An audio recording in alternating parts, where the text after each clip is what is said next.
প্রোগ্রামের আয়োজন করা হয়েছে। এই প্রোগ্রামটা আয়োজন করা হয়েছে একটা কারণে, যাতে প্রত্যেকটা ইউনিয়নে, প্রত্যেকটা ওয়ার্ডে, প্রত্যেকটা মহল্লায় যাতে আমাদের ছাত্র দলের কর্মী স্ট্রং হয়, ছাত্রদল শক্ত হয়।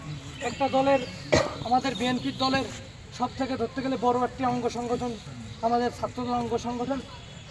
এই সংগঠন যত শক্ত হবে তত আমাদের জন্য, দলের জন্য উপকার। এই সংগঠন আমাদের শক্ত করার জন্য সর্বোচ্চ কাজ করতে হবে এবং সব জায়গায় আমরা আমাদের ছাত্রদলের এই দাওয়াত দিব, ছাত্রদল করার জন্য নবীনদের আহ্বান জানাবো।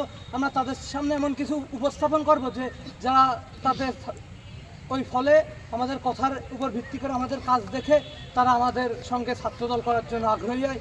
এই জন্য আমরা সব জায়গায়, ইউনিয়ন হলে, প্রতিটি ওয়ার্ডে, প্রতিটি মহল্লায় আমরা ছাত্রদলের পক্ষ থেকে যাব।